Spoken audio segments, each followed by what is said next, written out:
Mr. Wickham was so perfectly satisfied with this conversation that he never again distressed himself or provoked his dear sister Elizabeth by introducing the subject of it, and she was pleased to find that she had said enough to keep him quiet. The day of his and Lydia's departure soon came, and Mrs. Bennet was forced to submit to a separation, which, as her husband by no means entered into her scheme of their all going to Newcastle, was likely to continue at least a 12-month. "Oh, my dear Lydia," she cried, "when shall we meet again?" "Oh, Lord, I don't know. Not these 2 or 3 years, perhaps. Write to me very often, my dear." "As often as I can. But you know married women have never much time for writing. My sisters may write to me. They will have nothing else to do." Mr. Wickham's adieus were much more affectionate than his wife's. He smiled, looked handsome, and said many pretty things. "He is as fine a fellow," said Mr. Bennet, as soon as they were out of the house, "as ever I saw. He simpers and smirks and makes love to us all.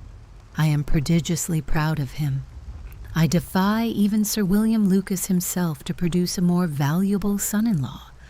The loss of her daughter made Mrs. Bennet very dull for several days. "I often think," said she, "that there is nothing so bad as parting with one's friends. One seems so forlorn without them. This is the consequence, you see, madam, of marrying a daughter," said Elizabeth. "It must make you better satisfied that your other 4 are single. It is no such thing. Lydia does not leave me because she is married, but only because her husband's regiment happens to be so far off. If that had been nearer, she would not have gone so soon. But the spiritless condition which this event threw her into was shortly relieved, and her mind opened again to the agitation of hope by an article of news which then began to be in circulation. The housekeeper at Netherfield had received orders to prepare for the arrival of her master, who was coming down in a day or 2 to shoot there for several weeks. Mrs. Bennet was quite in the fidgets. She looked at Jane and smiled and shook her head by turns. "Well, well, and so Mr. Bingley is coming down, sister?" For Mrs. Phillips first brought her the news. "Well, so much the better. Not that I care about it, though. He is nothing to us, you know, and I am sure I never want to see him again.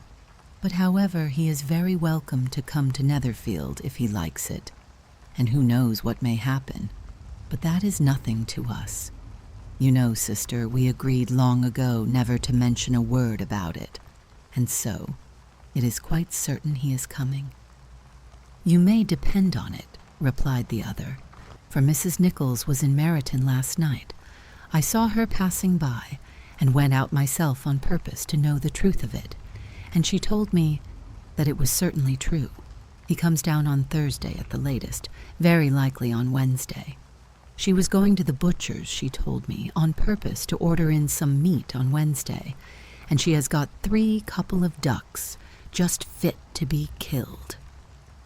Miss Bennet had not been able to hear of his coming without changing color. It was many months since she had mentioned his name to Elizabeth, but now, as soon as they were alone together, she said, "I saw you look at me today, Lizzie, when my aunt told us of the present report, and I know I appeared distressed, but don't imagine it was from any silly cause. I was only confused for the moment, because I felt that I should be looked at. I do assure you that the news does not affect me either with pleasure or pain. I am glad of one thing, that he comes alone, because we shall see the less of him. Not that I am afraid of myself, but I dread other people's remarks." Elizabeth did not know what to make of it. Had she not seen him in Derbyshire, she might have supposed him capable of coming there with no other view than what was acknowledged. But she still thought him partial to Jane, and she wavered as to the greater probability of his coming there with his friend's permission, or being bold enough to come without it. Yet it is hard, she sometimes thought, that this poor man cannot come to a house which he has legally hired without raising all this speculation. I will leave him to himself, in spite of what her sister declared and really believed to be her feelings in the expectation of his arrival. Elizabeth could easily perceive that her spirits were affected by it. They were more disturbed, more unequal, than she had often seen them. The subject which had been so warmly canvassed between their parents about a 12-month ago was now brought forward again. "As soon as ever Mr. Bingley comes, my dear," said Mrs. Bennet. "You will wait on him, of course." No. You forced me into visiting him last year and promised if I went to see him, he should marry one of my daughters. But it ended in nothing, and I will not be sent on a fool's errand again." His wife represented to him how absolutely necessary such an attention would be from all the neighboring gentlemen on his returning to Netherfield. "'Tis an etiquette I despise," said he. "If he wants our society, let him seek it. He knows where we live. I will not spend my hours in running after my neighbors every time they go away and come back again. Well, all I know is that it will be abominably rude if you do not wait on him. But however, that shan't prevent my asking him to dine here. I am determined. We must have Mrs. Long and the Gouldings soon. That will make 13 with ourselves, so there will be just room at table for him." Consoled by this resolution, she was the better able to bear her husband's incivility, though it was very mortifying to know that her neighbors might all see Mr. Bingley in consequence of it, before they did. As the day of his arrival drew near, "I begin to be sorry that he comes at all," said Jane to her sister. "It would be nothing. I could see him with perfect indifference, but I can hardly bear to hear it thus perpetually talked of. My mother means well, but she does not know, no one can know, how much I suffer from what she says. Happy shall I be when his stay at Netherfield is over." "I wish I could say anything to comfort you," replied Elizabeth, "but it is wholly out of my power. You must feel it, and the usual satisfaction of preaching patience to a sufferer is denied me, because you have always so much." Mr. Bingley arrived. Mrs. Bennet, through the assistance of servants, contrived to have the earliest tidings of it, that the period of anxiety and fretfulness on her side be as long as it could. She counted the days that must intervene before their invitation could be sent, hopeless of seeing him before. But on the 3rd morning after his arrival in Hertfordshire, she saw him from her dressing-room window enter the paddock and ride towards the house. Her daughters were eagerly called to partake of her joy. Jane resolutely kept her place at the table, but Elizabeth, to satisfy her mother, went to the window. She looked. She saw Mr. Darcy with him, and sat down again by her sister. "There is a gentleman with him, mamma," said Kitty. "Who can it be?" "Some acquaintance or other, my dear, I suppose. I am sure I do not know." "La," replied Kitty, "it looks just like that man that used to be with him before."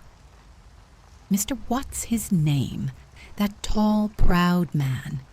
Good gracious, Mr. Darcy. And so it does, I vow.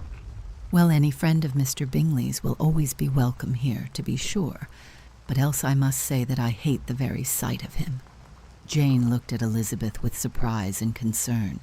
She knew but little of their meeting in Derbyshire, and therefore felt for the awkwardness which must attend her sister in seeing him almost for the first time after receiving his explanatory letter. Both sisters were uncomfortable enough. Each felt for the other, and of course for themselves, and their mother talked on of her dislike of Mr. Darcy, and her resolution to be civil to him only as Mr. Bingley's friend, without being heard by either of them. But Elizabeth had sources of uneasiness which could not yet be suspected by Jane, to whom she had never yet had courage to show Mrs. Gardiner's letter, or to relate her own change of sentiment towards him. To Jane he could be only a man whose proposals she had refused, and whose merits she had undervalued. But to her own more extensive information, he was the person to whom the whole family were indebted for the first of benefits, and whom she regarded herself with an interest, if not quite so tender, at least as reasonable and just as what Jane felt for Bingley. Her astonishment at his coming to Netherfield, to Longbourn, and voluntarily seeking her again, was almost equal to what she had known on first witnessing his altered behavior in Derbyshire. The color which had been driven from her face returned for half a minute, with an additional glow, and a smile of delight added luster to her eyes, as she thought for that space of time that his affection and wishes must still be unshaken, but she would not be secure. "Let me first see how he behaves," said she. "It will then be early enough for expectation." She sat intently at work, striving to be composed, and without daring to lift up her eyes, till anxious curiosity carried them to the face of her sister as the servant was approaching the door. Jane looked a little paler than usual, but more sedate than Elizabeth had expected.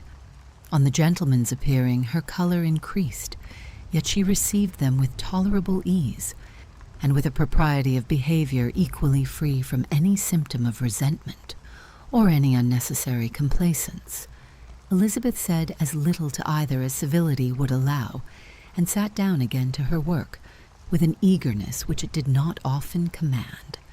She had ventured only one glance at Darcy. He looked serious as usual, and she thought more as he had been used to look in Hertfordshire than as she had seen him at Pemberley. But perhaps he could not in her mother's presence be what he was before her uncle and aunt. It was a painful, but not an improbable conjecture. Bingley she had likewise seen for an instant, and in that short period saw him looking both pleased and embarrassed. He was received by Mrs. Bennet with a degree of civility which made her two daughters ashamed, especially when contrasted with the cold and ceremonious politeness of her courtesy and address of his friend.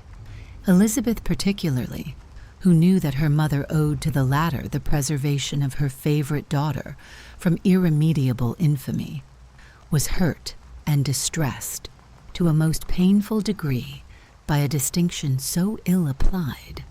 Darcy, after inquiring of her how Mr. and Mrs. Gardiner did, a question which she could not answer without confusion, said scarcely anything. He was not seated by her. Perhaps that was the reason of his silence, but it had not been so in Derbyshire. There he had talked to her friends when he could not to herself, but now several minutes elapsed without bringing the sound of his voice, and when occasionally, unable to resist the impulse of curiosity, she raised her eyes to his face, she as often found him looking at Jane as at herself, and frequently on no object but the ground.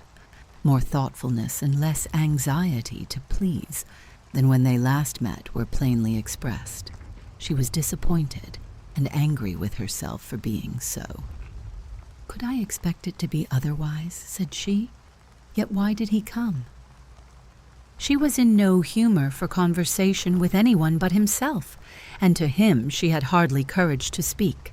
She inquired after his sister, but could do no more. "It is a long time, Mr. Bingley, since you went away," said Mrs. Bennet. He readily agreed to it.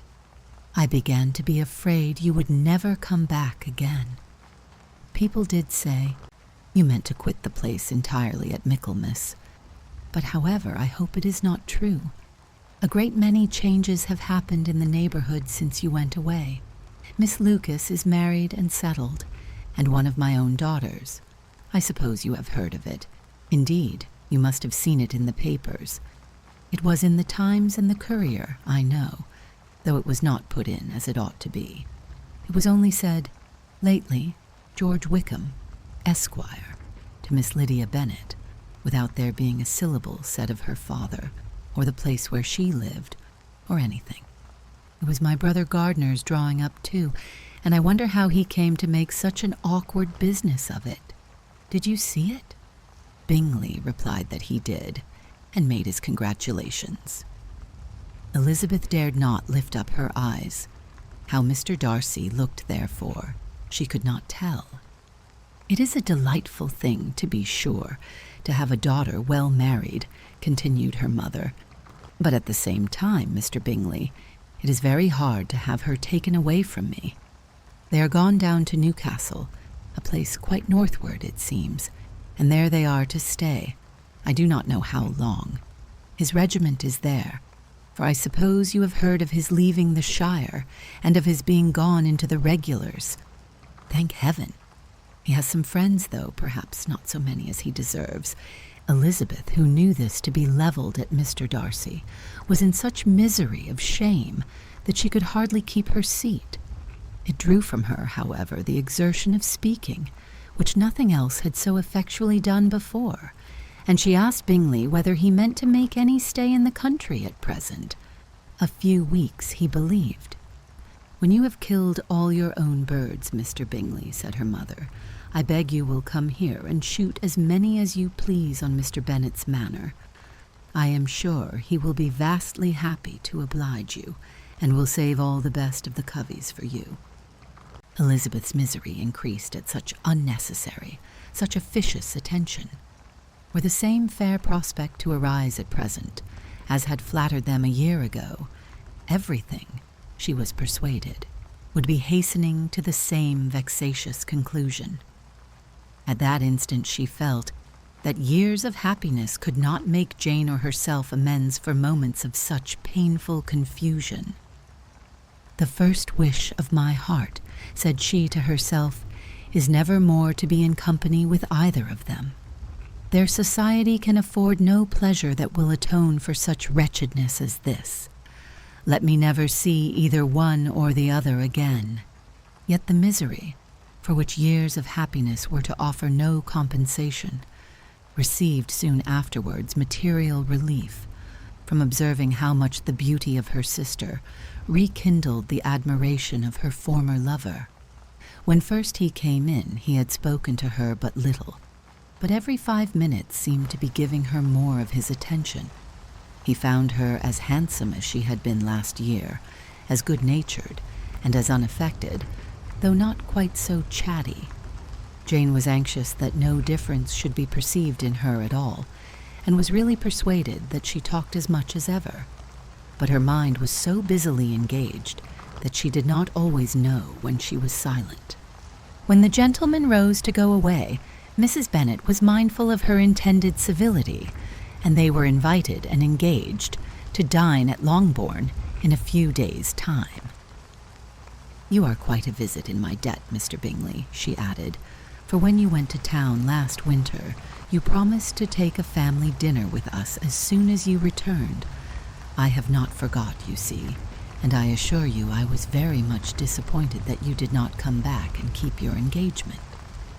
Bingley looked a little silly at this reflection, and said something of his concern at having been prevented by business. They then went away.